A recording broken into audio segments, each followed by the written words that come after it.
A very good day to you and welcome to this week's State of Nigeria. My name is Olumide Adeleye.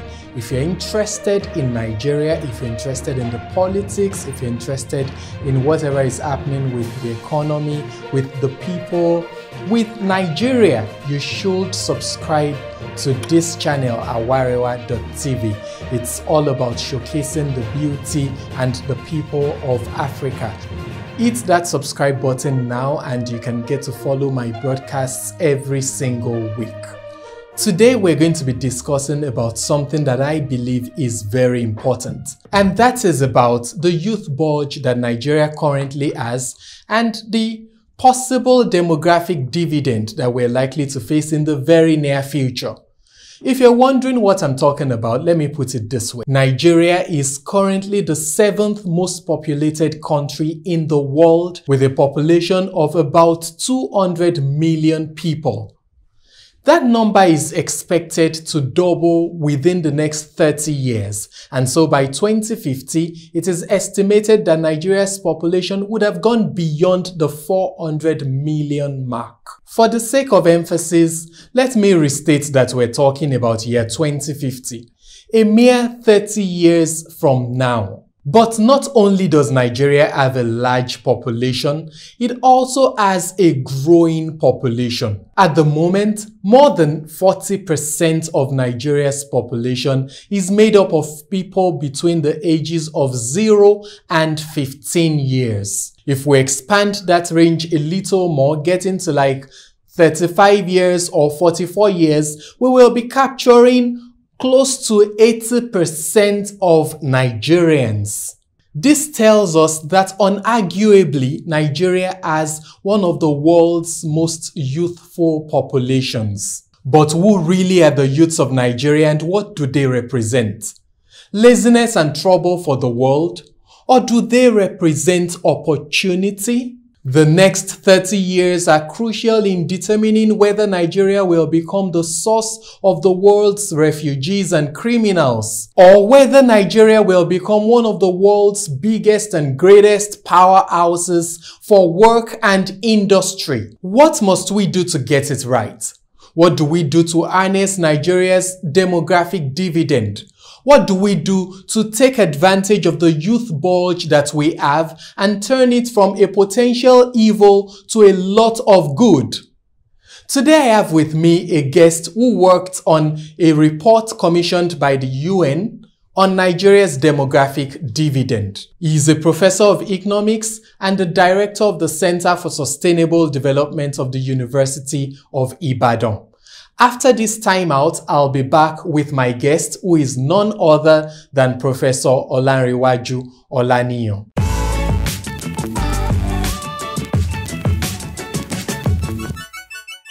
You're welcome, sir. Thank you very much. So I'm going to begin with this question. I read a report by the World Bank in which they were predicting that Nigeria is going to have 100 million people who will be below the poverty line by 2023. What do you say to that? Well, I think every projection has pointed in that direction, that the poverty incidence in this country is increasing. You know that last year, the National Bureau of Statistics presented a document, the Poverty Report of Nigeria, where it was stated that about 90 million Nigerians are living below the poverty line. And so if we take that into consideration, given the high unemployment rate in the country, given the fact that many people are not earning income, and also given the fact that our population growth rate is increasing, it is expected that the number of poor people in Nigeria should approach that figure, if not even bigger than that figure. I think it's a correct prediction, in my view. What does it mean to the layman? What really are we talking about when we say there's a demographic dividend, and when we say that in 30 years Nigeria's population is going to double? We're going to have about 400 million people by 2050. if we're saying that, and then we're saying that there's such a thing as a demographic dividend and there's a way to position ourselves, what really are we talking about? Well, the demographic dividend is trying to look at the positive side of having a youthful population. It comes out of the idea of looking at the population age structure of African countries and also of Nigeria. It is to say that it essentially looks at the proportion of youth and working age within a particular population age structure. For example, human life cycle is always divided into children, and then you work, and then you retire. The period when you work is the period that we call the working age period. Traditionally, it's believed that once people are 18-year-old, they can work officially. And in Nigeria, by the time you are 60 or 65, depending on where you work, you can retire officially. So the ages between 18 and 60 or 65 is a working age. Now, that defines the difference in prosperity of different countries. For some countries, when you have a large proportion of your population as children, 0 to 18, what it then means is that children are not expected to work, but definitely they must consume. Yes. And that consumption has to be financed by those that are working. If majority are children, then less number of people are working to support first themselves and those that are depending on them. Now, demographic transition happens as economies, societies become more developed, such that you then have a large proportion of your population between those ages 18 and 60-year-old. If you had that large proportion, then you get into a situation where a large proportion of the population is working to support themselves, and they have a lot of surplus that they can use to support either the children that are not working or the elderly that are not working. Countries differ in the proportion of people that are within that age bracket. And so the demographic dividend is the opportunities and potentials that exist for a particular country when a large proportion of its population are within those age group. It is a little bit related to what is called the youth purge. The youth purge is a situation where a large proportion of the population is within the youthful age.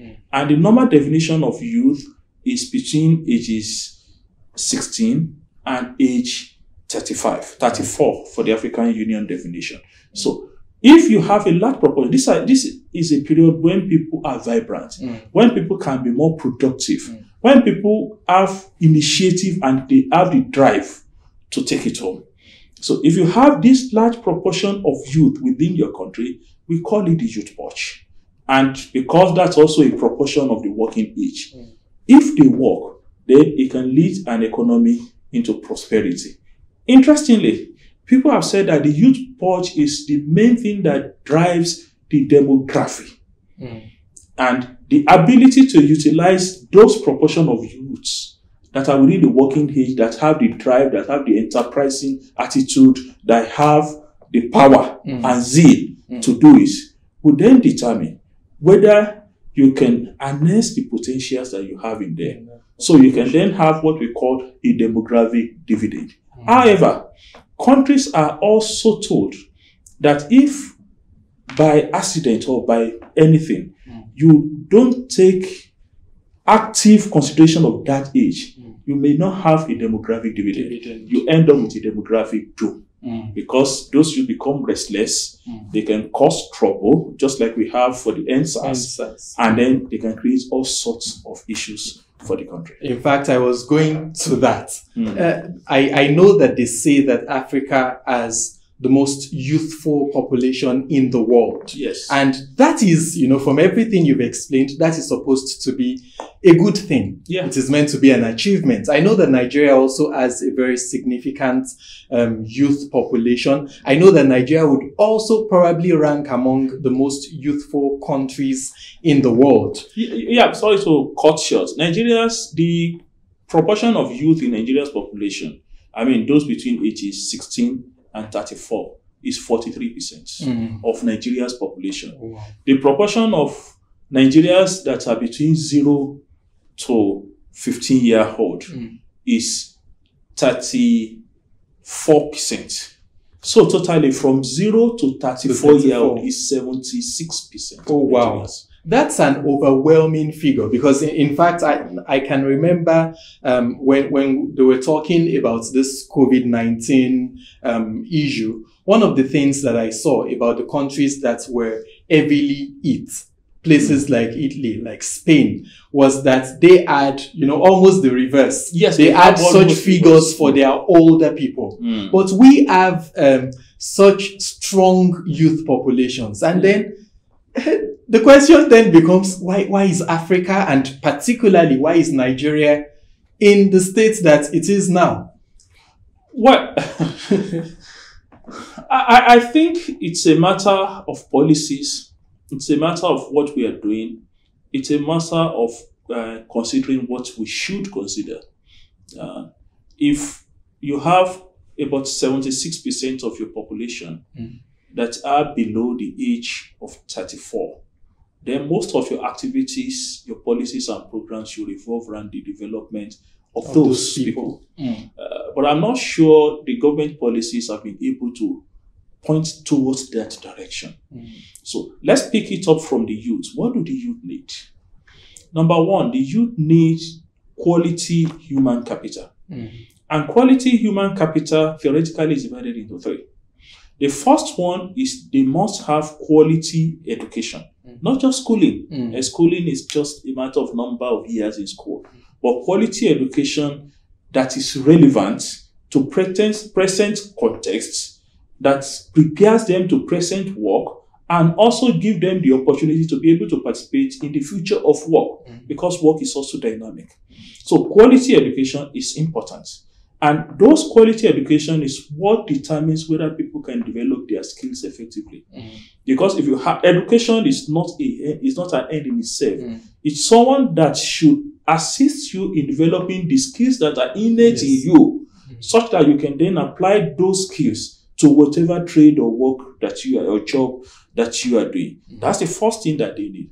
The second thing that they need is quality health, because it's youthful period. It's also a period where youths can do all sorts of things. So health must be available for them, and that's why different countries talk about universal health coverage. But it's not. I'm not sure whether Nigeria is trying to achieve that. The third thing, which is less talked about human capital, is called ability to migrate towards opportunity.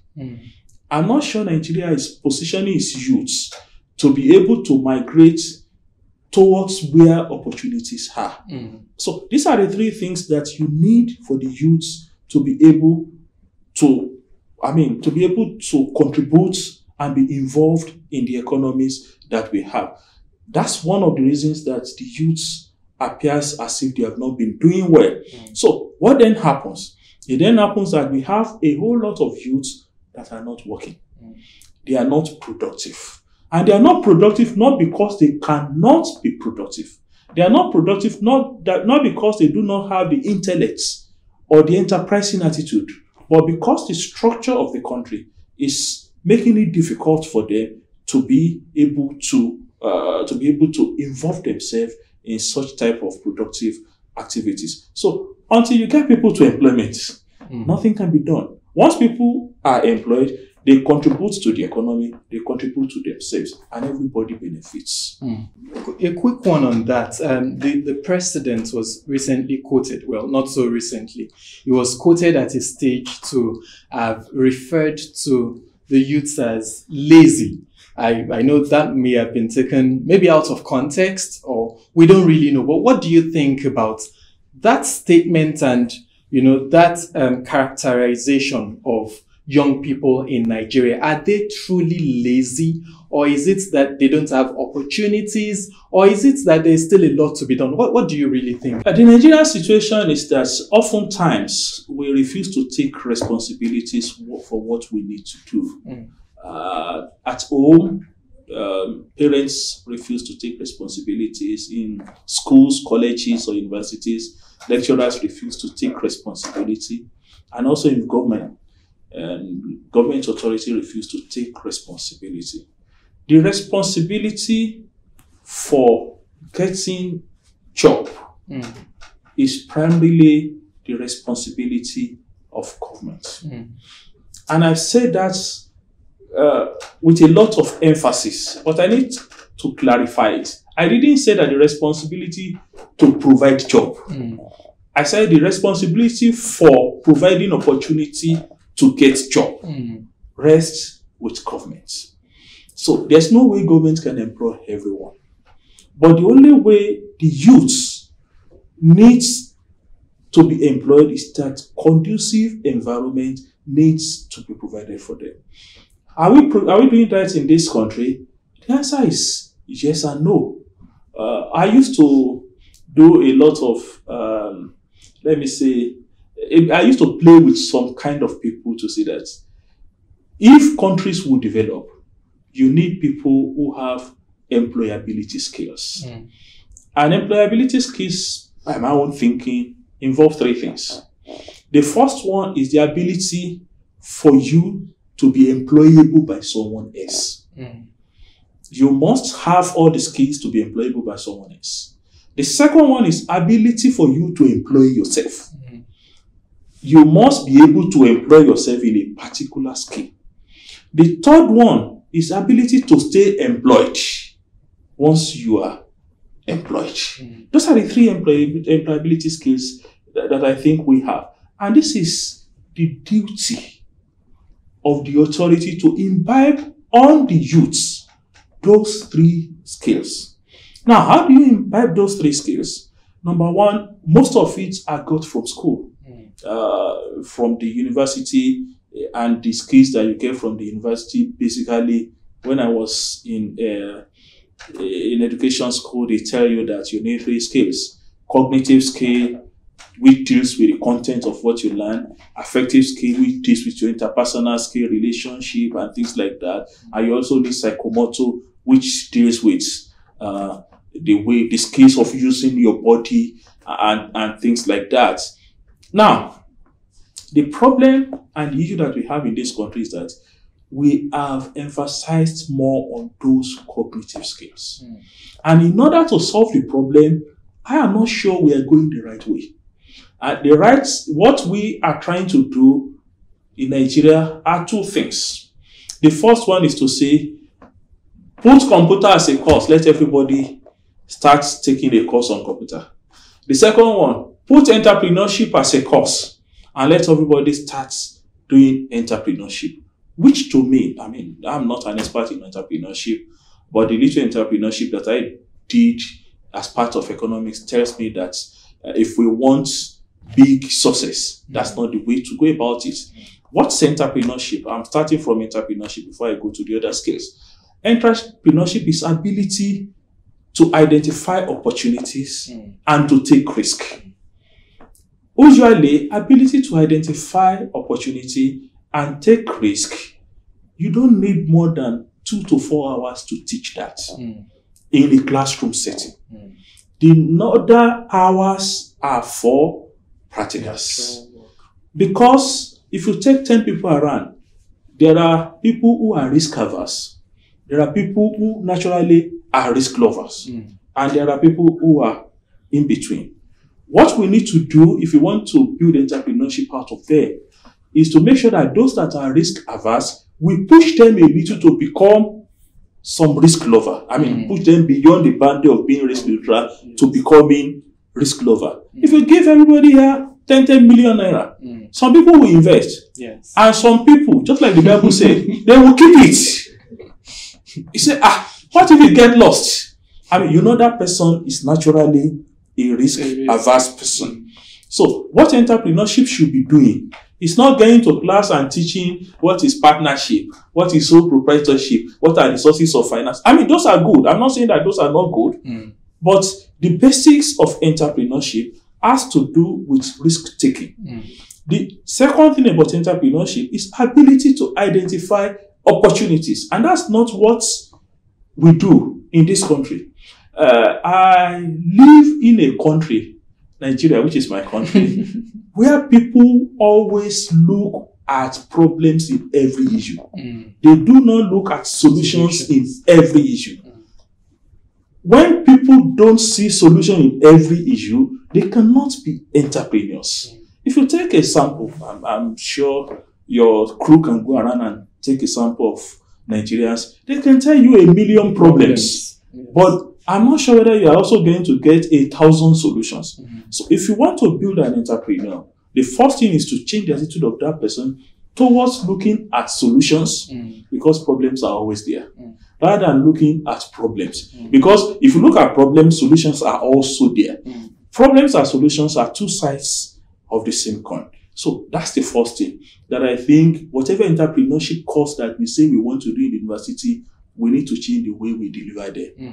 The second issue has to do with other skills that makes a successful, employable persons. And I'll take with you some of the interpersonal skills and things like that. These are not skills that are not taught in schools, but they are ancillary issues from going to a formal school. Yes. And the problem is that, I'm sorry to say it, because I also belong to the university system, many schools from primary to secondary do not teach the student those skills the way they should teach them. I'll give you an example. To teach hard work, the teacher must be hardworking in class and the students must see the teacher as being hardworking. Yes. To teach punctuality, every teacher must know that this, our lecturer, will be there by 8 o'clock. To teach sincerity, everybody must know that the situation on ground is about sincerity. You don't do as I say, and not do as I do. It doesn't work with so many other people. So the reason why people in the past had been successful, it looks successful, is that in their own time, the teachers were seen to be hardworking. The teachers were seen to be sincere.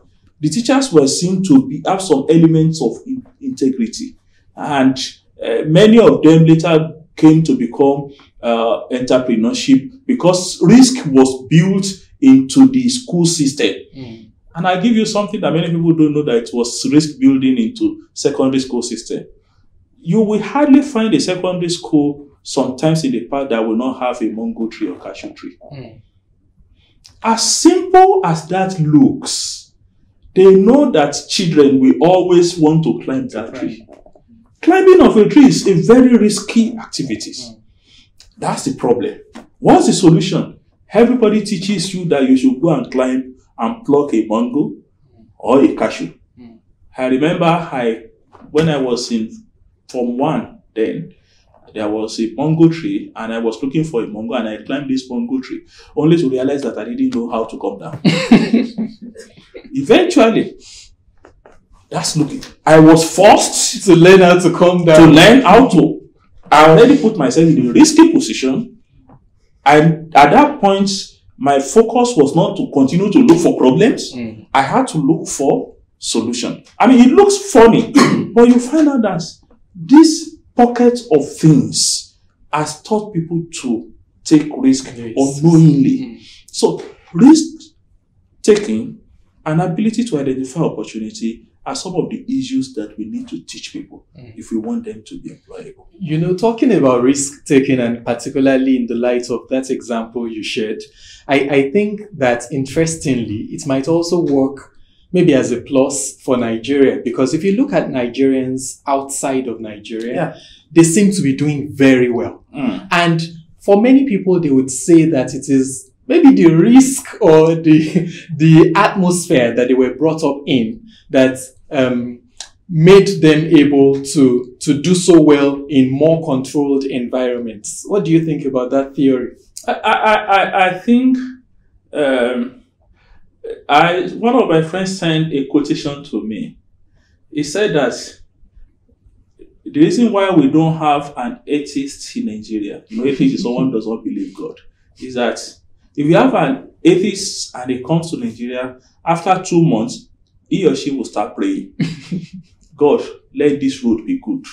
God, don't let police shoot today. God. The reason is because the challenges are enormous. And the authority, which is government in this time, and the sole objective of any government is provision of security. Because we do not have that security, and there are a whole lot of problems with it, it limits what we need to do. I will give you an example. There was a day I was to meet a deadline to submit a particular paper. And I finished that paper around 10. The deadline was 10 p.m. in the evening. I said, okay. So I tried to connect internet with one of the networks. It didn't go. I struggled from 10 till 12. So I changed to another network. It didn't work. It was 4. I only used 2 lines. So I then said, by 4, after doing all, we can't submit anything. So I went to Dubai. I bought additional 2 lines of the other 2 networks, registered them.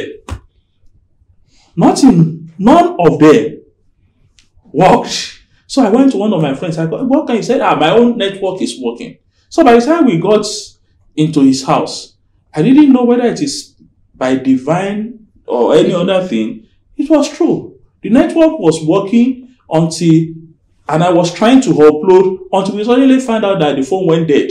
It didn't charge the phone, and there was no electricity. And then it was ready around 9:30, 30 minutes. It didn't have generator. It didn't have anything. I just entered my car. I said, let me go back home. You see, if you live in some other climes, look at the productivity loss. From 10, it's just on my I would have sat on my table, 3 minutes, I would have finished. And I've spent maybe 11 to 10 doing some other things that are more productive. Those are some of the things that makes it look as if Nigerians are not productive. Take the issue of education. I'm from the University of Ibadan, and I know how difficult it is for a student to read and pass, especially when the student has worked extremely hard, only to get back to the hall and find out that there is no water, there is no electricity, and that's University of Ibadan, which is a lot better than many other universities.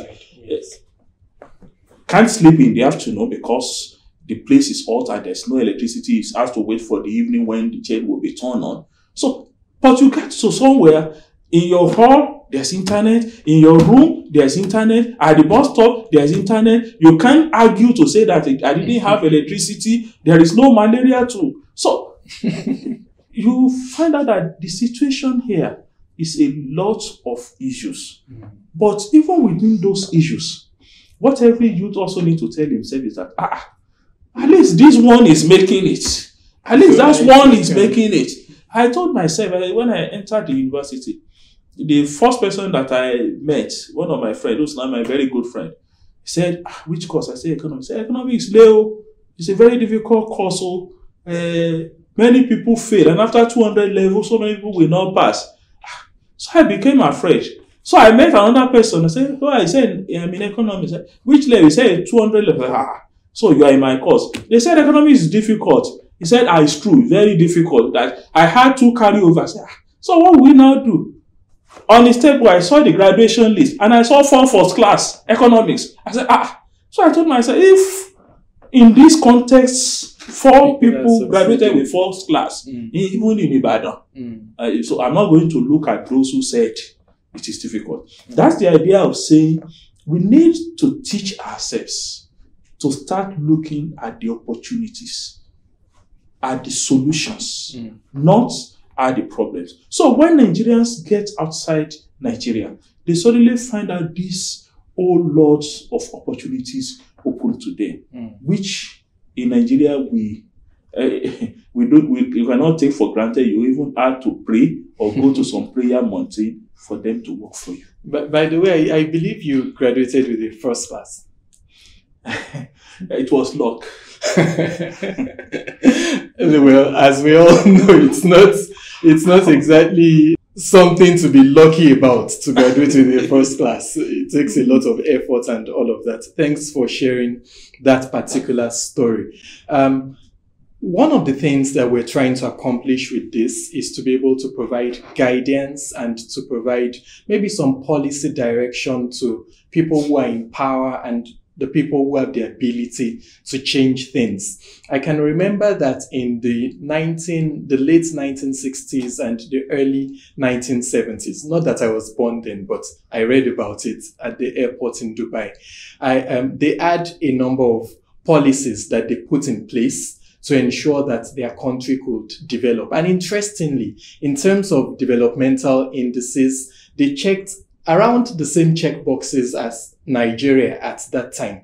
But then they discovered that they had oil and they wanted their country to thrive. And so they came up with a plan that would help their next generation to be successful. That plan involved building and revitalizing their airports. It involved investing into real estate. It involved changing the things that they could do. You know, it was a desert, but then they decided to create possibilities and all sorts of things there. The result has been that within a period of 30 to 50 years, Dubai has literally become one of the most developed countries in the world, and it has become a paradise in the desert.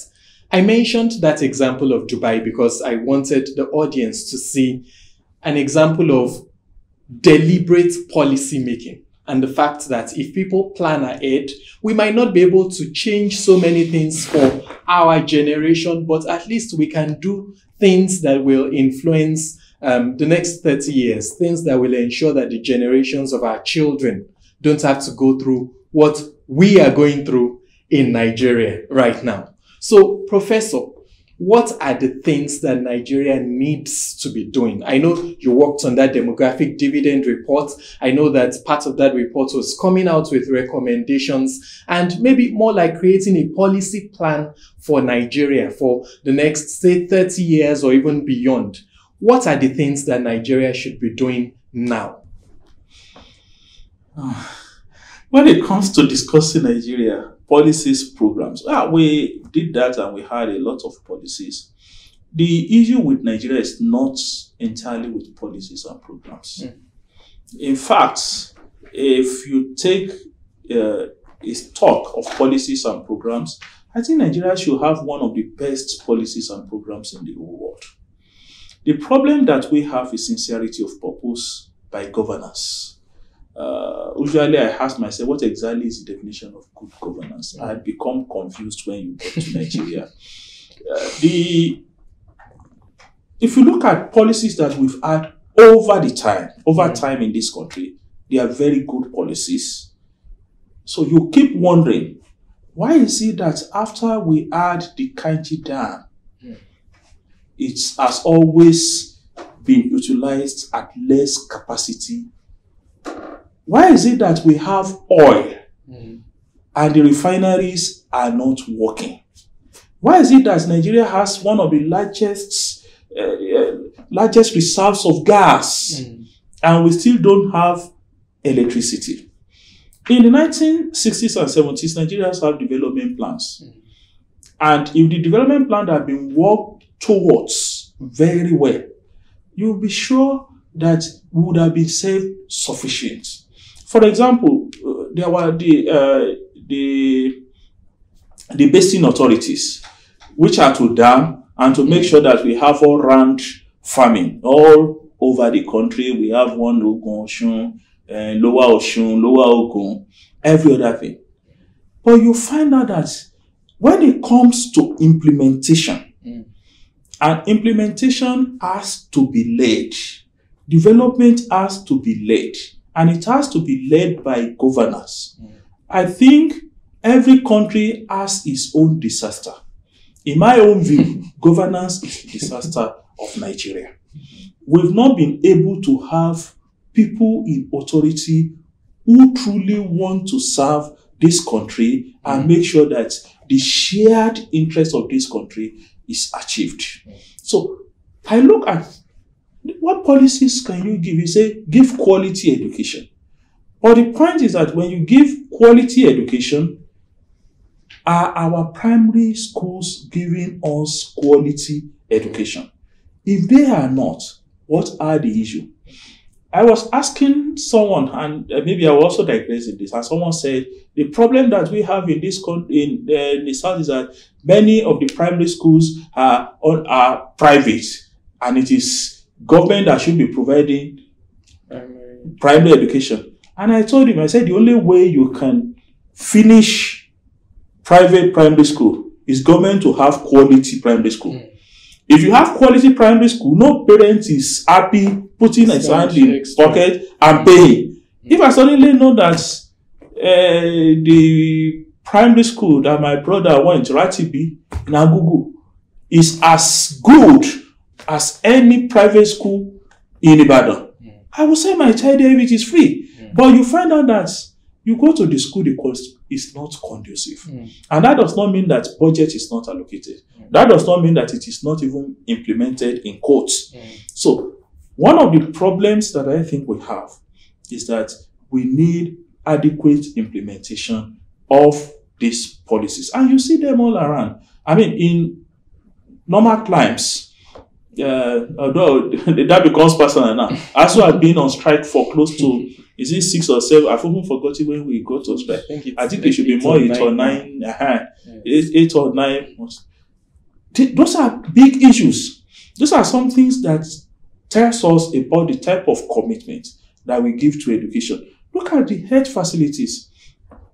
Everybody should have access to healthcare at the point where they need it.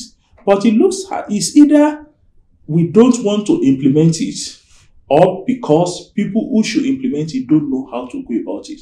I think the major problem that we have in this country is not essentially about the policies or programs. We have all of them that can work, but it is as a result of bad governance, lack of accountability, and lack of transparency. As we wrap this up, let me pick up that lack of accountability issue. Someone argued that a lot of times it's not the people in government that actually implement some of these things. They rely on civil servants, they rely on employees, they rely on people who are probably lower down the ladder, and that a lot of times these things are budgeted for, the monies are raised and disbursed, and at the end of the day, there are evaluations stating that the purposes were accomplished, except that we hear about a road that was constructed and 2 months down the line, it is in a terrible state. Or we hear, like what we heard recently, about pens that were bought with almost 120 million naira. I'm sure somebody must have approved, somebody must have disbursed, somebody must have given the go-ahead and said that this was truly implemented. So there is this school of thought that the problem is not so much about the people in government, but also about the followers. And Richard Branson probably alluded to that when he had this issue with Virgin Nigeria. And he said that Nigeria is a good country with good people, but the people in government are bad. And then he more or less said that, however, the people in government are made up of the people, they are selected from the people. So where really is the problem? Well, for me, I think the buck stops at the table of the leader. Everybody knows, not let me use everybody. Most people think that government is not doing its duty. And what is the duty of government? The primary purpose of government is to ensure security. And what does security entail? Security entails is that we have a global wealth. It must be secured. So it is the duty of the person in charge to make sure that it is secured. Now, let's use the example that you use. If there's a contract for a road, and the road had been implemented, and 2 months later, like the road to my house, the bridge collapsed. That's the template. What does the rule say? Number one, there is someone who certified quality okay. That is an economic crime. And EFCC is empowered to arrest the person who certified it as quality okay, to arrest and jail if found guilty. Who awarded the contracts? And the different processes of monitoring and evaluation that has gone. The point is that if there are no consequences for actions, things will continue to go that way. In the economic jargons, economics that I read, it says that there are two motivations for increase in crime. The first one is the probability of being caught. If the probability of being caught is closer to zero, I hope that is not too technical, people will engage in that crime because everybody is doing it. The second probability is the probability of being punished after being caught. If you are caught and nothing happens, you will still do it. But if the probability of being punished after being caught is closer to 1, then many people go into the risk averse and risk lover again. Many people are risk averse when it comes to that. So you'll be able to push some people outside. But the idea is that when everybody gets to a situation or a mindset that everybody does it, and we have a situation now that we have got to a level of master-servant relationship. And this man who won a Nobel Prize, sculptor, not sculptor, I've forgotten his name, this Indian man now. Maybe I'll remember his name later. He said, the worst form of oppression that can happen to anyone is when the people oppressing you have been able to convince you to support the mode of oppression, such that you are the one arguing for more oppression. And I think that's the case we have in Nigeria now. We have politicians that have been able to convince us that what they are doing is correct, such that they now sit back. And it is the people that now take the duty of justifying why the road should not work, why the water should not work, why money is allocated to states and it is published every month and people said it's no problem. Why people should get killed and people said, well, it is because they are our political opponents. So I think those are some of the issues that we need to resolve. The main solution is that there must be rule of law, which I think we have, but rule of law must be seen to be working. People must be accountable. You see, one of the things that stops corruption is transparency and communication. If everybody knows how much is spent on a road and they put the bill there to say this road is 1 million naira, we have given it to Twin Arts to construct, I'm sure it will reduce some of the problems that we have. But without transparency, without accountability, I think the corruption in this country will continue to increase. We have 200 million people who are going to be born over the next 30 years, 200 million additional people. Yes. And so we will have about 400 million people by 2050. And I think the prediction is even that by 2100, by the end of the century, we would have, I think it's about 700 and something million people. Yes. That is a very big population explosion.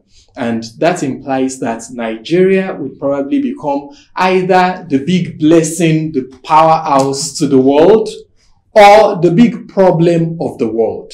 At the moment, we see people migrating to Europe, some of them risking their lives, doing all sorts just to get out of the country. If things continue as they are now, if the right things are not done, what do you think will happen by 2050 or 2100? Well, we can always say that things should not continue this way because it's scary to think of what that will be. If we look at Ibadan, for example, when I was in secondary school, somewhere like Ladopon was a far away place to Ibadan. Somewhere like Omiadio, you need to travel. But you find out that all those places are now inside Ibadan. What that means is that the level of urban urbanization that we'll have will really be high.